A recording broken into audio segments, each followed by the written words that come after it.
म स्वस्थ, मेरो परिवार र मेरो देश स्वस्थ। नमस्कार, कार्यक्रम जीवन रक्षामा तपाईंलाई हार्दिक स्वागत छ। म सोभिता रिसाल। कार्यक्रममा हामी कोरोना भाइरस र त्यसले पारिरहेको प्रभावका बारेमा कुराकानी गर्दै आइरहेका छौं। सामुदायिक सूचना नेटवर्क CIN मार्फत देशभरिका विभिन्न सामुदायिक रेडियोबाट तपाईंले कार्यक्रम जीवन रक्षा सुनिरहनु भएको छ।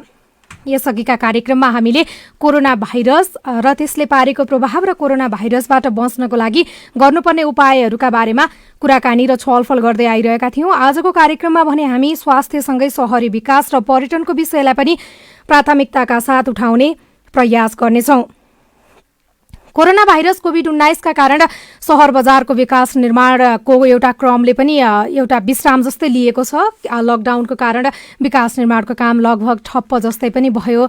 सामग्रीहरूको आयात पनि अभाव भएको अवस्था रहेको छ र यो वर्ष सरकारले पर्यटन वर्षको रूपमा घोषणा पनि गरेको थियो। तर अब कोरोना भाइरसका कारण पर्यटन क्षेत्र पनि अस्तव्यस्त बनिरहेको अवस्था छ। अब बिस्तारै पर्यटन क्षेत्रलाई उकास्नको लागि आन्तरिक पर्यटनलाई प्रवर्धन गर्नुपर्ने विषयवस्तुहरू पनि रहेको अवस्था छ। विदेशी पर्यटकहरूलाई हामीले भित्र्याउन नसकेको अवस्थामा पनि स्वदेशी पर्यटकहरूलाई एउटा सकेसम्मको स्वास्थ्य सुरक्षा, सकेसम्मको स्वास्थ्य मापदण्ड अपनाउँदै पर्यटन विकासलाई एउटा विस्तार गर्नुपर्ने आवश्यकता रहेको भनेर पनि विषयवस्तुहरू उठिरहेको अवस्थामा आज हामी यही विषयलाई पनि जोड्दै अगाडि बढ्नेछौं।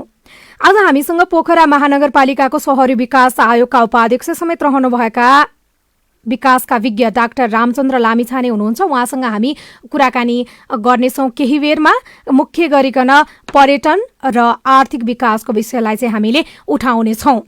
र यतिखेर हामीसँग टेलिफोन सम्पर्कमा हाम्रा अतिथि आइसक्नु भएको छ। उहाँसँग हामी कुराकानीलाई जोड्ने प्रयास गरिरहेका छौँ। मैले अघि पनि भनिसकेको छु, हामी कार्यक्रम जीवन रक्षामा यसअगाडि स्वास्थ्यका विषयलाई अलिकति बढी केन्द्रित रहेर छलफल गर्दै आइरहेका थियौँ भने आज भने हामी शहरी विकास र पर्यटनको विषयलाई जोड्नेछौँ। कोरोनाले पारेको प्रभाव, पर्यटन क्षेत्रमा परेको प्रभाव, शहरी विकासमा परेको प्रभाव र त्यसलाई कसरी अगाडि बढाउन सकिन्छ अब भन्ने विषयमा आज हामीसँग कुराकानी गर्नको लागि पोखरा महानगरपालिकाको शहरी विकास का उपाध्यक्ष समेत रहनुभएका विकासका विज्ञ, सकारात्मक सोचका अभियन्ता डाक्टर रामचन्द्र लामिछाने यतिखेर सम्पर्कमा हुनुहुन्छ। नमस्कार।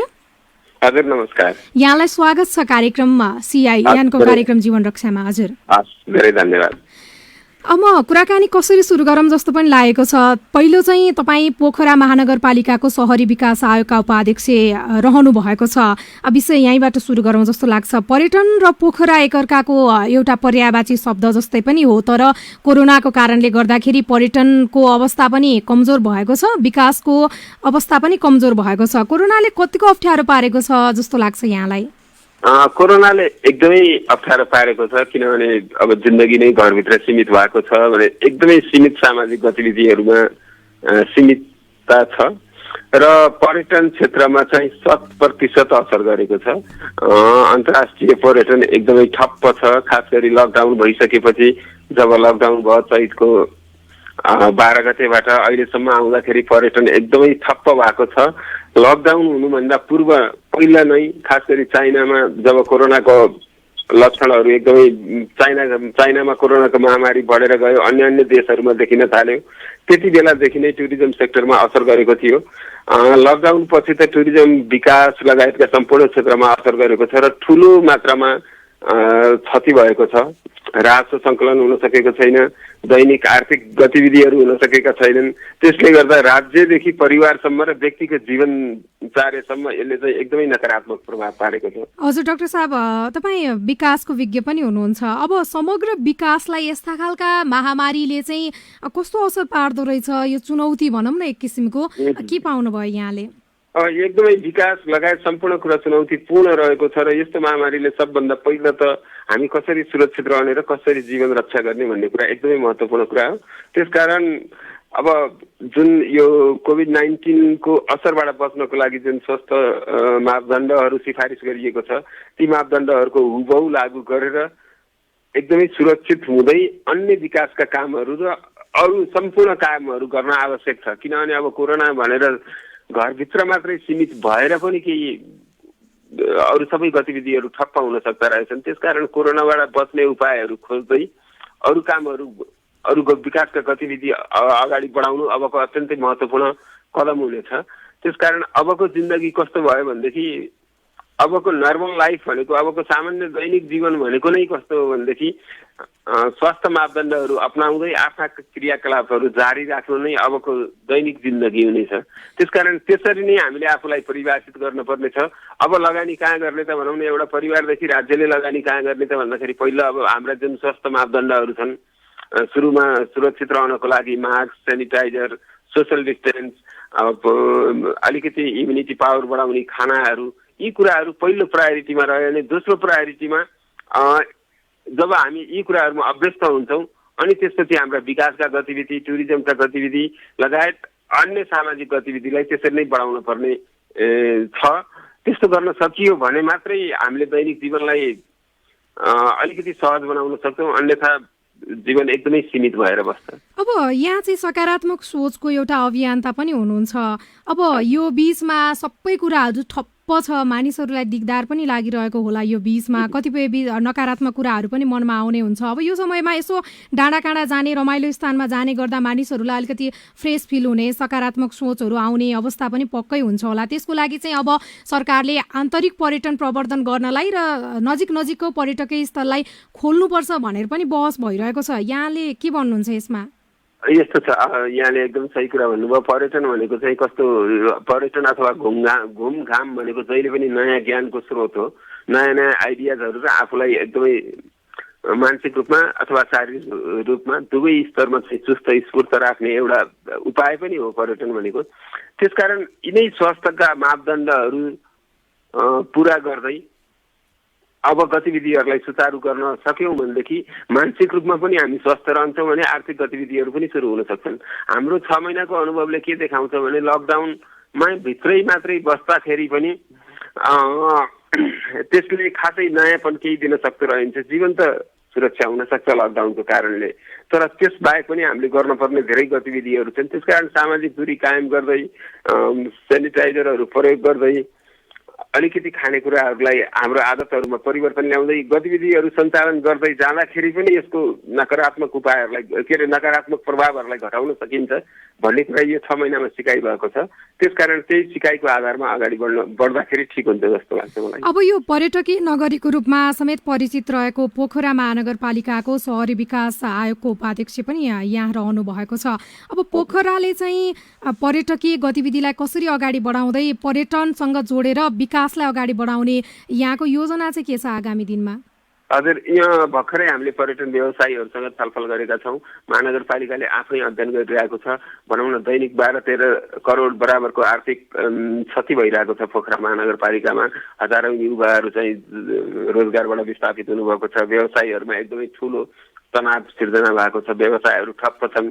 त्यसको प्रभाव अर्थतन्त्रमा परेको छ, दैनिक जीवनमा परेको छ, समाजमा परेको छ। त्यसको समग्र जीवन चक्रमा त्यसको प्रभाव परेको छ। त्यसकारण अब ठुलो हेरेर यत्तिकै बसेर मात्रै हुँदैन। तुलनात्मक रूपमा पोखरा अन्य सहरहरूभन्दा, पर्यटन अरू अन्य गन्तव्यहरूभन्दा सुरक्षित छ। त्यसकारण यदि कोभिड हर कसैलाई लाग्न सक्छ, तर कोभिड लाग्न सक्छ भनेर अब चुप लगाएर बस्ने होइन कि कोभिड लाग्यो भने हामी कसरी उपचार गर्न सक्छौँ र कसरी सुरक्षित हुन सक्छौँ, लागिहालेको खण्डमा पनि हामीले सहज उपचार कसरी पाउन सक्छौँ भन्ने विषयमा अब तयारी गरेर आफ्नो सम्पूर्ण गतिविधिहरू सुचारू गर्नुपर्छ भन्ने हाम्रो पर्यटन व्यवसाय सङ्घको अन्तर्क्रियाको कार्यक्रमले त्यही कुराहरू इङ्गित गरेको थियो। त्यसकारण अब हामीले भनौँ न पोखरा महानगरपालिका लगायत देशका सम्पूर्ण पर्यटन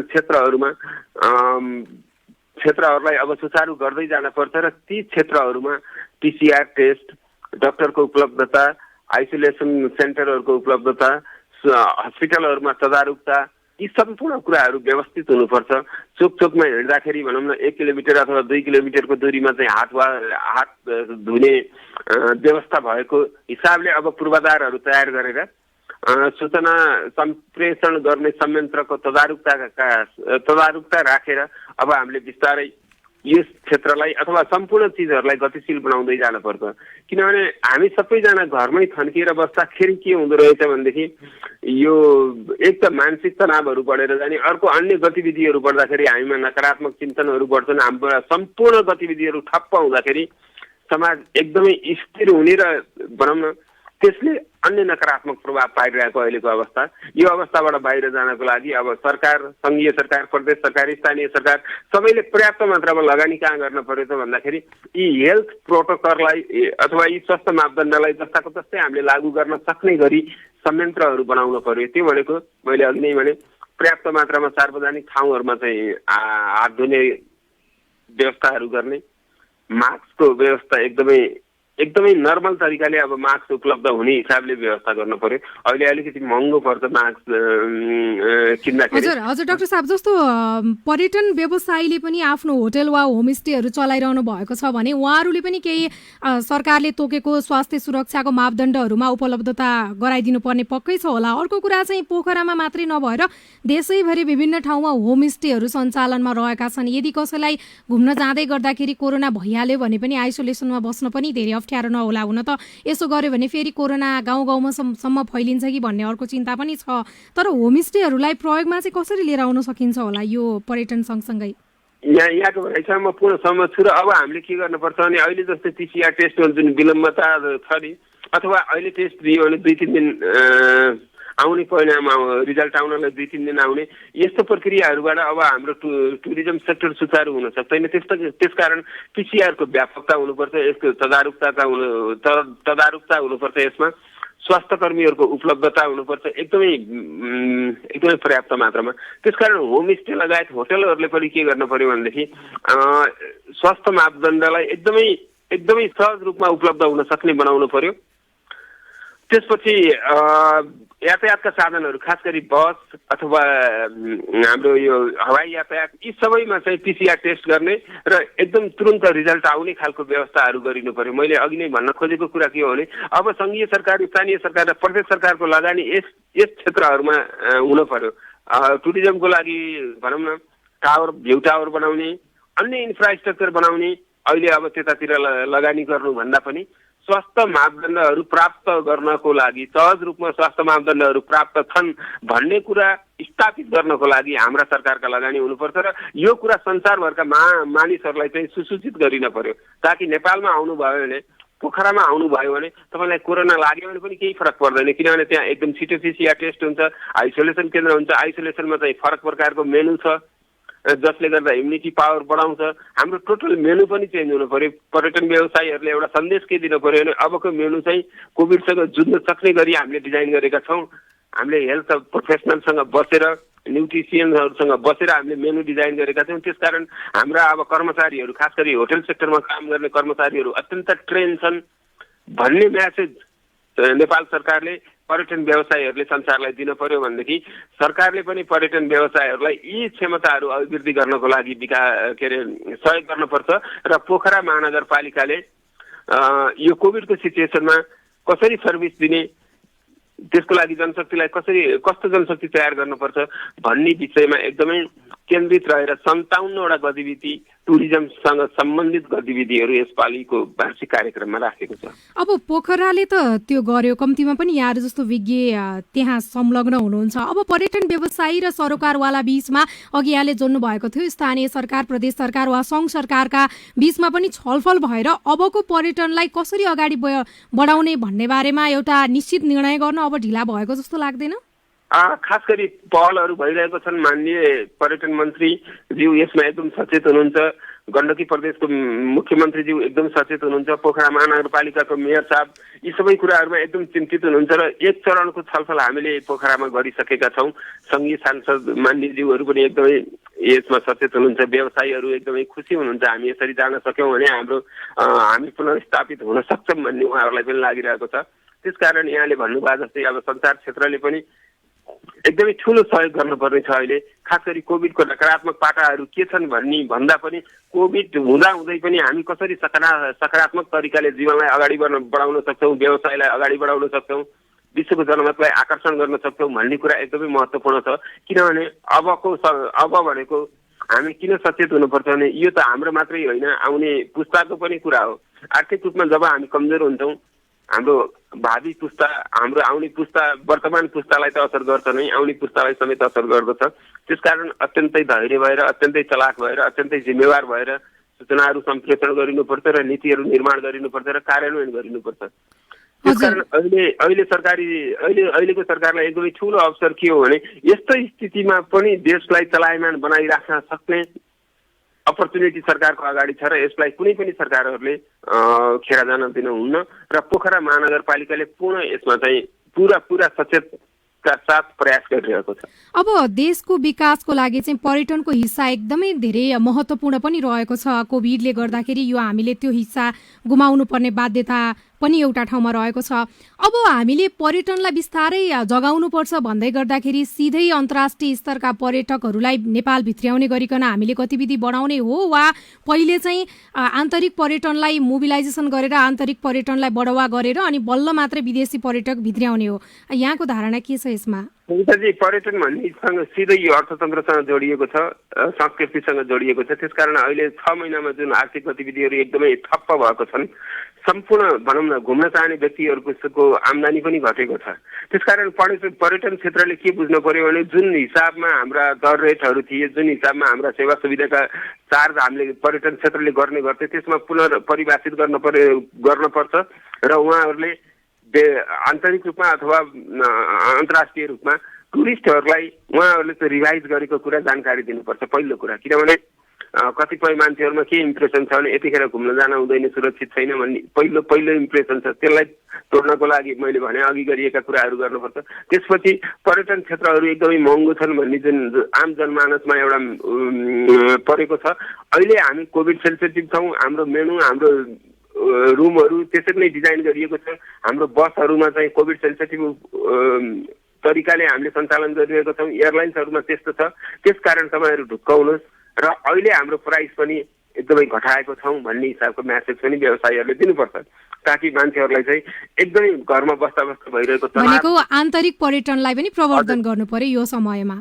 हजुर, त्यसकारण पर्यटन व्यवसायले त्यसरी तयार गर्नुपर्छ। हामी सञ्चार माध्यमहरूले पनि के भनिदिनु पर्यो भनेदेखि अहिले सबै पर्यटन गन्तव्यहरू सुरक्षित छन् र यी प्रकारका व्यवस्थाहरू भइरहेको छन्। खास गरी दैनिक न्युजमा नै के ल्याइदिनु पर्यो भने कहिले पोखराको बारेमा होला, कहिले खप्सडको बारेमा होला, कहिले चाहिँ दोलखाको बारेमा होला, के भइरहेको छन् त त्यहाँको पर्यटन व्यवसायीले के कस्ता गतिविधि गरिरहेका छन् भन्ने बारेमा उहाँहरूलाई पनि जानकारी भन्ने अवसरहरू चाहिँ सञ्चार माध्यमहरूले दिनु पर्यो।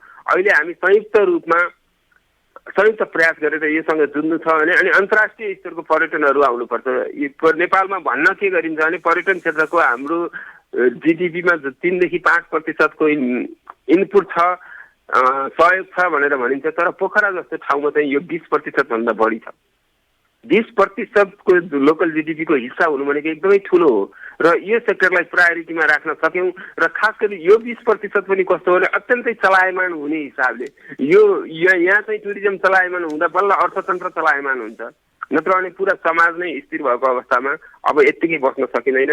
सम्पूर्ण उपायहरू अपनाएर यो सुरक्षित छ, यो चाहिँ एकदमै फलदायी छ। यसलाई टुरिज्म घुम्नको लागि मात्रै होइन, यो मेन्टल टर्चरलाई रिलिज गर्ने माध्यम पनि हो। हजुर डाक्टर साहब, मैले यहाँलाई रोकेँ नि, जस्तो भर्खरै यहाँले भन्नुभयो पर्यटनलाई एउटा भनौँ न मेन्टल टर्चरलाई रोक्ने हिसाबले पनि हामी अगाडि बढ्न सक्छौँ, त्यो सबै कुराहरू छ। तर पर्यटनमा यो भइरहेका सकारात्मक कुराहरू चाहिँ यी छन् है, तपाईँ जान सक्नुहुन्छ भनेर फैलाउने चाहिँ कसरी होला? यहाँले अलिकति सञ्चार माध्यमको कुरालाई जोड त दिनुभयो, तर पनि सञ्चार माध्यमले मात्रै वा यहाँहरू जस्तो अभियन्ताले मात्रै त त्यो गर्न सफल पक्कै सकिँदैन होइन। सङ्घ सरकारकै तर्फबाट केही न केही पहल हुनुपर्ने जस्तो देखिन्छ। यसलाई कसरी अगाडि बढाउन सकिन्छ? मलाई के लाग्छ भने तपाईँले एकदम ठिक भन्नुभयो, यसको नेतृत्व सङ्घ सरकारले लिनुपर्छ र अरू सबै सरकारहरूले यसमा चाहिँ एकदमै आफ्नो जोरदार सहभागिता र अलिकति लगानी पनि गरेर जानुपर्दछ।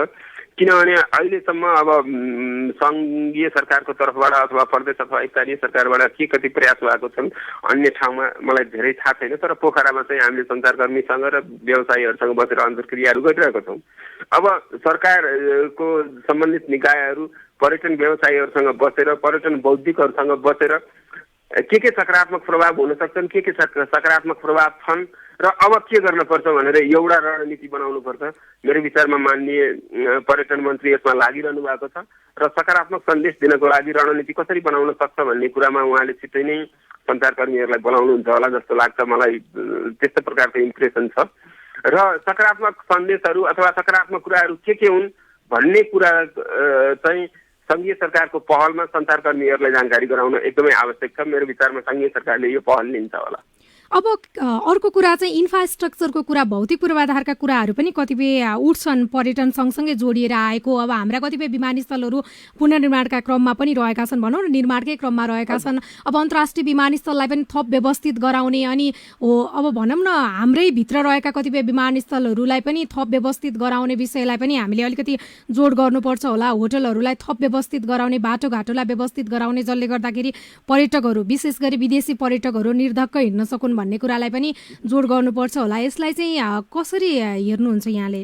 एउटा कुरा नीतिगत रूपमा चाहिँ एकदमै ठुलो प्याराडाइम सिफ्ट गर्नुपर्छ। यसको लागि म फेरि दोहोऱ्याउँछु, सङ्घीय सरकारको भूमिका एकदमै अपरिहार्य छ र माननीय मन्त्रीज्यूको पहल एकदमै महत्त्वपूर्ण हुनेछ, पहिलो कुरा। दोस्रो कुरा, बन्दै गरेका एयरपोर्टहरूमा तदारुकताका साथ काम भइरहेको छ र पोखरा इन्टरनेसनल एयरपोर्ट पनि आफूले भनिएको समयमा नै पुरा हुँदैछ।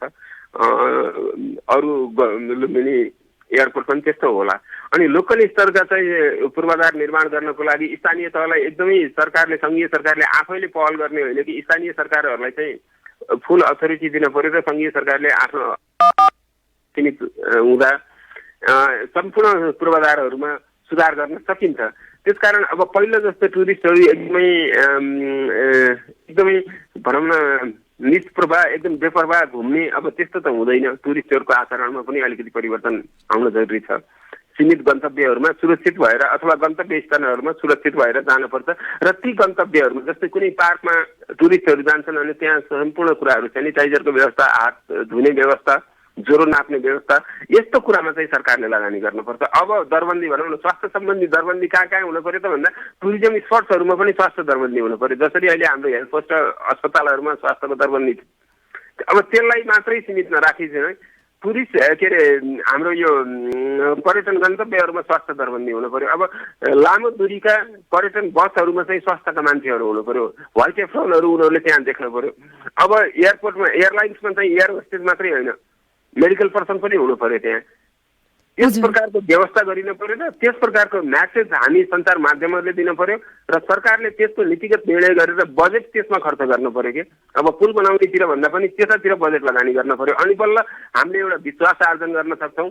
कसैलाई कोरोना भइहाल्यो भने पनि त्यसले 3 घण्टाभित्र अथवा 2 घण्टाभित्र उपचार पाएको, आइसोलेसन सेन्टरमा गएको, आइसोलेसन सेन्टरको मेनु चाहिँ एकदमै पौष्टिक भएको, यस्तो म्यासेज दिनको लागि सरकारले काम गर्नुपर्छ। हस्, यहाँलाई धेरै धेरै धन्यवाद यो अमूल्य समय अनि विचारको लागि। हस्, धेरै धन्यवाद सविताजी। सिआइएनका सम्पूर्ण साथीहरूलाई हार्दिक आभार व्यक्त गर्न चाहन्छु। हस्, यहाँलाई फेरि पनि धन्यवाद। आज हामीले पोखरा महानगरपालिकाको शहरी विकास आयोगका उपाध्यक्ष समेत रहनुभएका विकासका विज्ञ, सकारात्मक सोचका अभियन्ता डाक्टर रामचन्द्र लामिछानेसँग छलफल गर्यौं। पर्यटन र विकासलाई जोडेर गरिएको यो छलफल सँगसँगै आजको लागि भने कार्यक्रमको समय सकिएको छ। कार्यक्रमबाट हामी सबै बिदा हुन्छौँ। नमस्कार।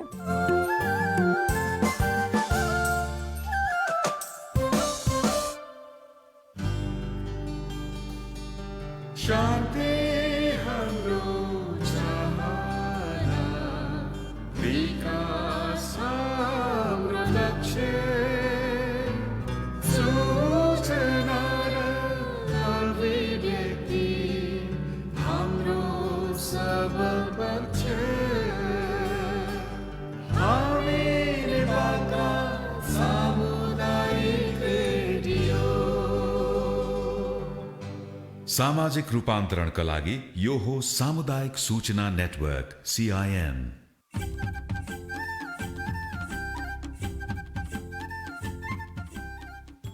कहिलेकाहीँ अर्कै हातले बनाएको खाँदा मिठै लाग्छ, बेला बेला मुख फेर्न पाउँदा।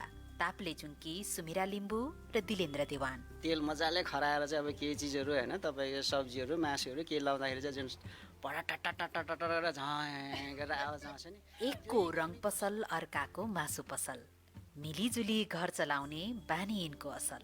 गोठटार काठमाडौँका ज्ञानमणि र मिना ढुङ्गाना। पाहुना हुँदाखेरि होइन, पाहुनालाई पनि त म्यानेजमेन्ट गर्नु पर्यो, किचनमा मात्रै गरेर नि भएन, अनि त्यसरी सबैजना मिलेर गर्छ।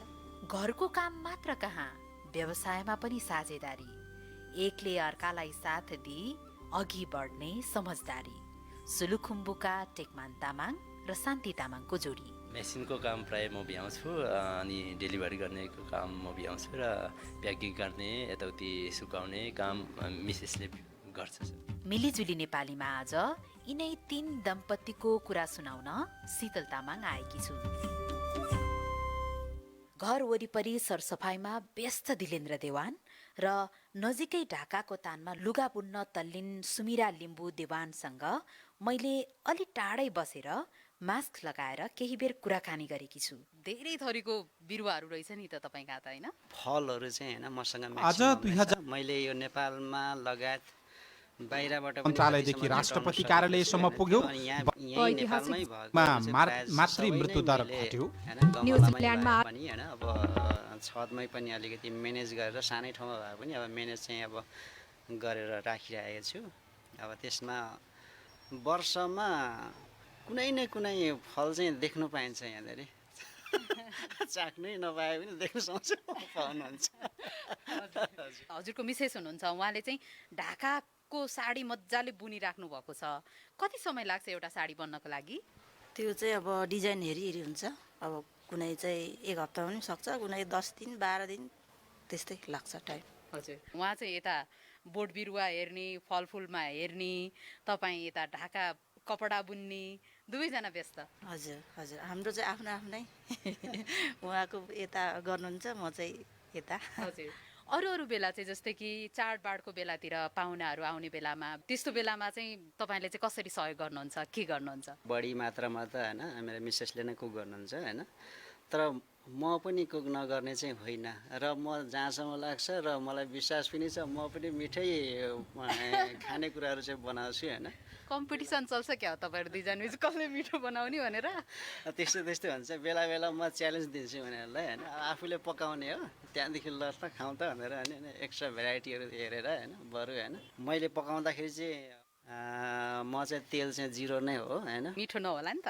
तेल लगाएर मात्रै मिठो हुन्छ भन्ने। अनि अर्को कुरो पकाउँदाखेरि चाहिँ तेल मजाले खराएर चाहिँ अब केही चिजहरू होइन तपाईँको सब्जीहरू मासुहरू केही लाउँदाखेरि चाहिँ जुन पटाटाटाटाटाटाटा झाँ गरेर आवाज आउँछ नि, त्यही गर्नुपर्छ भन्ने मान्यता चाहिँ अलिकति होइन। अब तपाईँको तेल नलगाइ पनि होइन, तपाईँको तेल लगाएको भन्दा मिठो पनि हुनसक्छ क्या। तेलै नलगाउने भन्ने पनि होइन होइन, कुनै समयमा लगाउन सकिन्छ, अलिअलि लगाएर बनाएर खान सकिन्छ होइन। तर अब सुपजन्य होइन अथवा उसिनेर अलिकति होइन बोइलिङ चिजहरू चाहिँ अलिकति खानुपर्छ भन्ने चाहिँ म चाहिँ अलिकति त्यस्तो खालको पनि अब मान्यता राख्ने खालको मान्छे र त्यो गर्नु पनि पर्छ अब आफ्नै हेल्थको लागि पनि। श्रीमानले पकाउनु भएको त्यस्तो खानेकुराहरू कतिको मनपर्छ त तपाईँ आफैलाई चाहिँ? त्यो अब आफूले पकाउँदा